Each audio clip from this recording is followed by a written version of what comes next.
contest between two people who are running for class president of a local high school. This is not a personality contest, and we're not running for class president. We are running for the most powerful elected position in the entire world. I am more than aware that for a lot of reasons, people don't like Donald Trump and they don't like Hillary Clinton. Fine, but we have got to get beyond personality. What this campaign is about, and let me say something to you very, very radical here. This looks like a radical crowd. All right. So let me break the news to you. This campaign is not about Donald Trump. It is not about Hillary Clinton.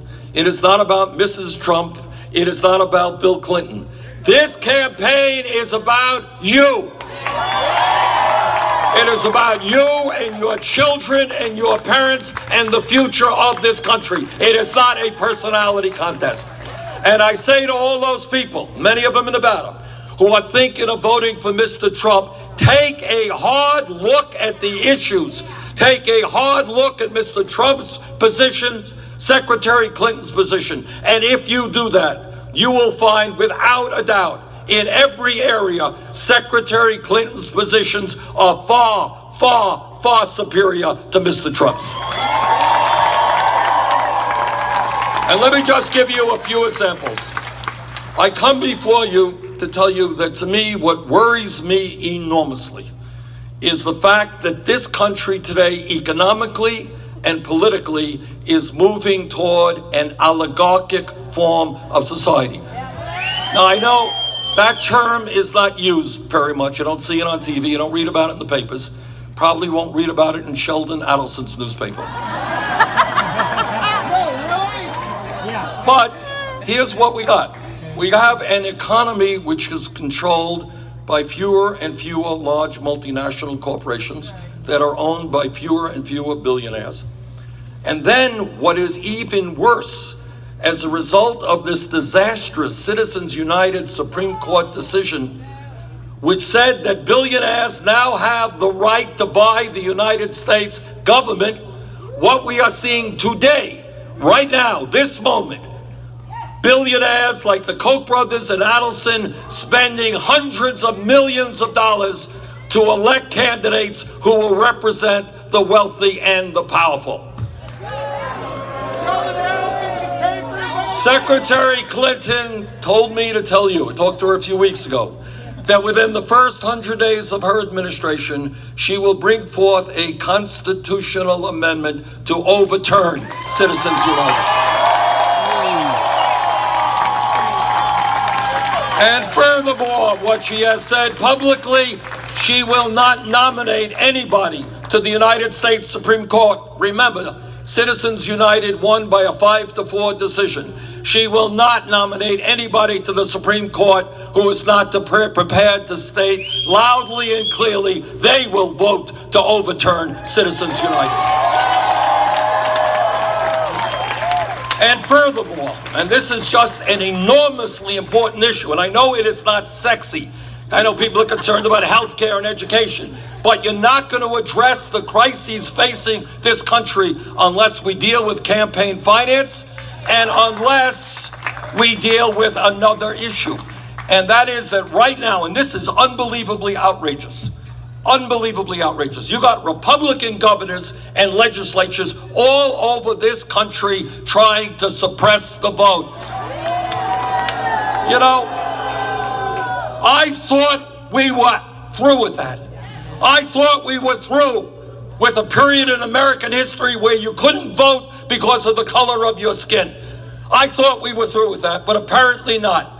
You got cowardly Republican governors who are telling poor people and old people, people of color, young people, that they are going to make it as difficult for these people to vote as possible. And right now, you're looking all over this country of people who should be involved in the political process. Obstacles are being put in their way. I say to those cowardly Republican governors that if you don't have the guts to participate in free, fair, and open elections, get out of politics and get another job.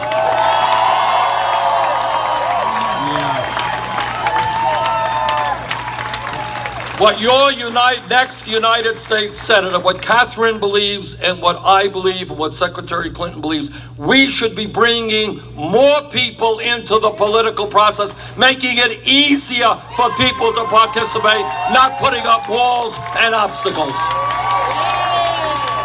I want this country to have the highest voter turnout rate in the world, not one of the lowest. And I want people here, what the political revolution that I've been advocating is about, is to get anybody here who's interested in public service. Think about running for office. Think about running for school board, state legislature, Senate, House, President, whatever you want to do. But I want you to be able to run without having to spend half your life hustling money from wealthy people.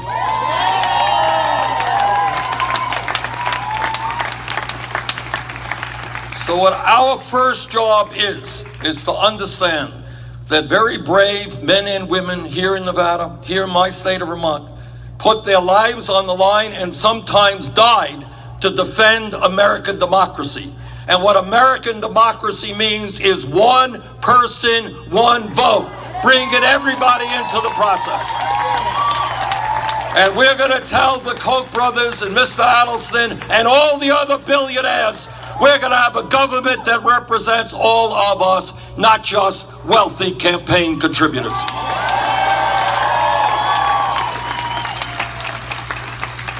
Now, what this campaign is also about is creating an economy that works for everyone and not just the 1%.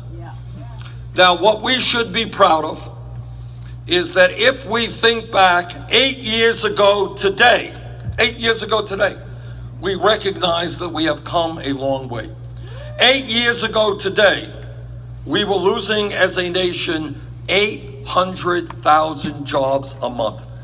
Unprecedented since the Great Depression. That is unbelievable amount of job loss. 8 years ago today, we were running up at the end of Bush's administration a $1.4 trillion deficit, the largest deficit in the history of this country. 8 years ago today, the world's financial system was on the verge of collapse. People were worried they were going to put their credit card into an ATM machine, and I guess you got a few ATM machines here in Las Vegas, and nothing was going to come out. That's how close we were to a global financial crisis. That was 8 years ago. Today, we are in much better shape. Thank you, President Obama. Yes. But what is important to recognize, and I have to say sometimes Democrats don't recognize it, while we have made a lot of progress, unemployment is down, the deficit is down, and so forth, there are still many, many millions of people today who are hurting economically. Here in Nevada, my state of Vermont, you got people working not one job, they're working two jobs, they're working three jobs, trying to cobble together some income and some health care. There are people who are working not 40 hours a week, they're working 50 hours a week, 60 hours a week. If they are a young couple, they are finding it very hard to get quality, affordable child care. You got families who are trying desperately to be able to save up enough money to send their kids to college, but they can't do that. You got parents worried to death about whether or not their kids will get a decent job and pay off their student debt. So we have come a long way in 8 years, but what we have to recognize is we still have a very, very long way to go. And the first item that we have to appreciate, and Pope Francis reminds us of this, is that we need to create a moral economy, not an economy that works just for the people on top. And what we have to recognize is that, in my view, it is immoral and unsustainable when we have the kind of grotesque levels of income and wealth inequality that exist in America today. All right. Let's be frank about it.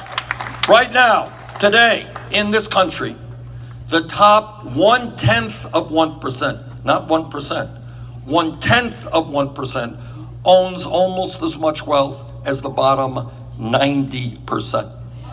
Let us be honest that in the last 30 years, there has been a massive redistribution of wealth. Unfortunately, it's gone in the wrong direction. It's gone from the middle class to the people on top. Let us be honest and recognize that today in America, we have the highest rate of childhood poverty of almost any major country on earth, at the same time as we've seen an explosion in billionaires in America. Our job together is to tell the billionaire class they are not going to continue to get it all. We are going to create an economy for all of us, not just for the handful. So what does that mean specifically? Let me tell you what it means in very specific language and what makes Hillary Clinton a 10 times better candidate than Donald Trump. Number one, in Nevada, in Vermont, all over the country, people are working long hours because the wages they're earning are much too low. Catherine understands, Hillary understands, and you understand that a federal minimum wage of $7.25 an hour is a starvation wage, and it must be raised to a living wage, in my view, $15 an hour. Catherine understands, Hillary understands, and you understand that in the year 2016, it is absurd, it is disgraceful to acknowledge that women today still make 79 cents on the dollar compared to men. And I know that every man here will stand with the women in the fight for pay equity for women.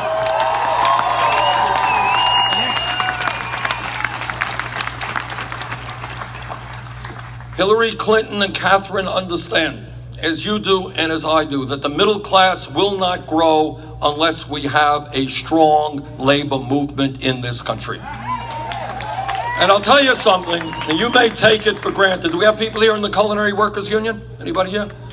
Okay, we got a few. What people here don't realize is what that union has done. What that union has shown America is that you can make beds, you can clean floors, but yet you can earn a middle class income with good health care.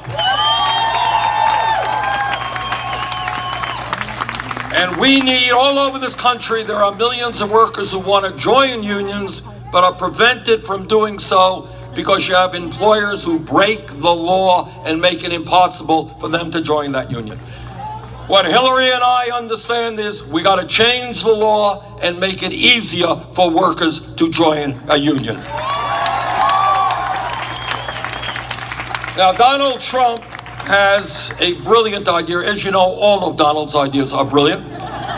Just ask him and he will tell you he's a genius, so by definition. But one of his brilliant ideas is to throw 20 million Americans off of health insurance by eliminating the Affordable Care Act.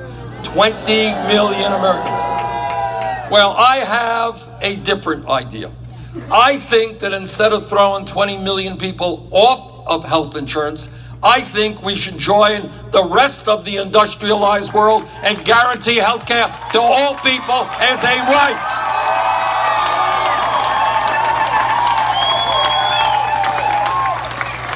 And there's something else that I feel very passionate about.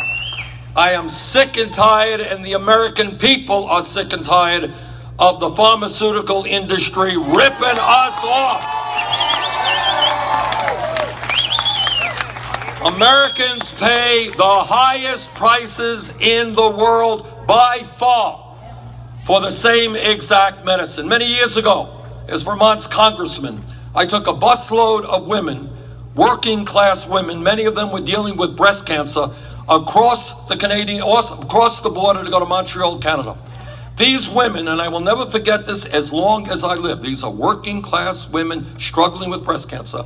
These women were able to buy the same medicine they were buying in the United States for 1/10 the price.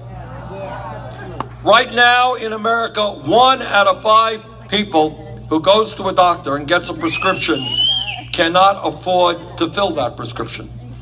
Meanwhile, last year,